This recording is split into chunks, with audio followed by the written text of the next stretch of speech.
Now, as I promised here, some really smart guests. I want to introduce you to them right now. I am joined now by Al Vivian, who is a diversity consultant based out of Atlanta, and we have a diversity and inclusion expert here. His name is Buck Davis. Buck and Al, thank you both for coming in today. And you've heard the entire transcript. Yes. You've heard the entire conversation. You've listened to it. Let's talk about the N-word here, because that's really what gets everyone's attention. Al, I'll start with you. Even though I know that you said that wasn't the biggest thing that really upset you about this, but let's stick with the N-word right now. Okay. Should someone like Dr. Laura know better than to use the N-word on a show where she has millions of listeners to a black caller? Is it appropriate? I'd say it's definitely inappropriate. In fact, I think what we should pay attention to is just what you're saying, the appropriate standard, not the double standard. People say, well, if the comedians can say it, then we can say it also. Well, I expect more from a doctor than I do from a comedian, so that was inappropriate. In particular, the caller was calling in because they needed help. She said that my husband's actions hurt me, and Dr. Laura beat her up. What about, okay, so the use of the N-word. And let's just be frank here. It's used in music. We had this conversation today when we were talking about doing this story. We hear it. One of our writers said, you know, my teenage daughter listens to it on the iPod. She hears that word over and over and over again. But does that give Dr. Laura license to use that word in the way she did? No, absolutely not. It's a volatile word. And for the white people of America, you need to know we don't use it. Don't sing it, don't say it, don't write it, don't quote it. Don't do any of that because it carries different meaning when you're outside of the group. But okay, Buck. So there are people who are sitting at home saying, Buck, what do you mean? White people don't use it. It has a different meaning. What do you mean by that? Why can't I use it? Because why can't a white person use this word? Everybody... It's used in songs. People, I heard someone in the restaurant the other night using it, and I turned around and looked at him, and he used it again. I turned around and looked at him. He didn't get the point. But why shouldn't white people use it? Because it is a word steeped in hate. It comes from a place of demoralizing an entire group of people. It carries no value. It's a divisive word.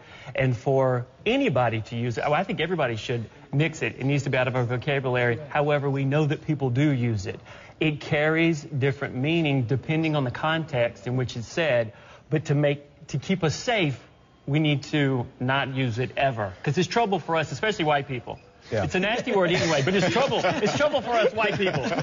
Let it go. All right, so, you know, I've talked to people like the Reverend Al Sharpton and others have tried to ban the use of this word. They don't want to use. Rappers use it, though. People make money off of it. Yeah. Still wrong.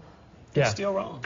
As Buck said, it's wrong for anybody to use it. But in addition, you add to it, it is a little more offensive when someone outside of the group uses it. I'll put it to you this way. We all have more freedom inside a group than we have outside of a group. Example, if you have brothers and sisters and you all talk about your mother, you can get away with that. But if I walk up and I talk about your mom, I'm going to get a Class A beat down, and I should, because I'm not in that group. I don't have that freedom that's within that group. So if you're outside the group, you don't have the freedom. And it's also about context, don't you think? Because, yes, it is. Because I was watching an incredible journalist who I really respect, and I said, she's a bad you-know-what, right? And you said, that means good. That means good, right? So it's context. Yeah, it is. Context means everything. When I was on the way to the studio today, I asked 5 people on the way in, is it ever okay to use the N-word? All 5 said, absolutely not. Let it go. And yet, people do use it in rap videos, in music, and song. Yeah. It doesn't make it right, though. For us, trying to build better relationships with different types of people, it doesn't do anything for us as a human race. It only widens the gap. Okay, all right. So you've spoken to white people. You said white people give it up. That give was it your up. quote. Yeah, it's going to get us in trouble. You speak to black people who use it. What do you say? I speak to black and whites and everybody else. What do you say to black people who use that word? Don't use it. Don't use it. It's inappropriate. How can we ask whites not to use the word if we use the word? It sends a confusing message. That's the one thing that Dr. Laura said that I really agree with. She mentioned in her big spiel that, hey, it's confusing, and it is confusing. If I say it, and he feels he can say it, and the closer we are, the more he'll feel he can say it. And I think it's inappropriate, period. Yeah. It's weird how that word, and I'm sure there are others, that really stings when you hear it in public. Yes. Even when I hear it in music, when I hear it in music, I'm like, oh my gosh, I don't need to hear that. Right. And I get a lot of flack for that. I'll be really honest with you. I just don't think it's needed. But when I hear it, especially in public places, it's almost like someone's using it like man, or I told that guy, or I told that gal, and it's like N-word this, N-word that, and it's like, don't you know like what that word means to people whose shoulder you stand on. Al? Yeah. Oh, there's nothing else to add to that other than ditto. You're absolutely right. It's an offensive word. It has a history of hatred to it, so you shouldn't use it, period. Okay. Does that make, because we always talk about, well, you know, what is racist, what's not, and we kind of throw that word around.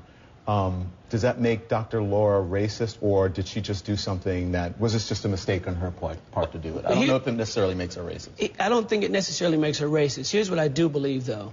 I do believe that she should have known better, one. Two, she jumped quickly to, you add it to all the other things she said. As Buck says, context is everything. You add to that, she talked about don't NAACP me. Oh, we're going into that. Don't get ahead of me, but go ahead. I'll let you finish your point, but we're going to talk about all that. She spoke from the entire time of a stance of superiority, as if I know and you don't. Yeah. Even to the point where she says, you know, you have to know that's why blacks voted for Obama. You have to know. Don't you know that? As if to say, she's the expert on blackness. I know. Okay, but before we take the break, I'm going to talk about what we're going to talk about after the break and onward in this national conversation that we're having today about race and about the N-word and about all of this.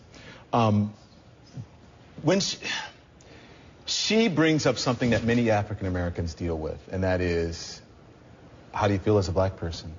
Well, shouldn't you answer, you feel like you're the African American authority many times, and I know you have a very interesting concept about that. What do you say? Oh, with us asking black people, a black person to speak on behalf of the entire African American population? Yeah. I think it's ridiculous. I think it's absolutely ridiculous. We can ask a black person, give me the perspective of a African American. Give me your take on it, Don Lemon. As a black person, how do you feel about this? But when I go to ask you to speak on behalf of an entire population, that's when we cross the line. Because what the notion underneath that, I believe, is there a fundamental belief that you people are all alike. That's what it sounds like. Just the use of the word, you people. That was sort of what you said behind the Obama comment. Yes. And I'm going to ask you, hold that. Do you ever get asked that as a white person? Hang on. Don't answer that. Do you ever get asked what you think as a white person? Thank you very much. We're going to be back with more of this conversation with our guests after the break. Plus this, a man accused of...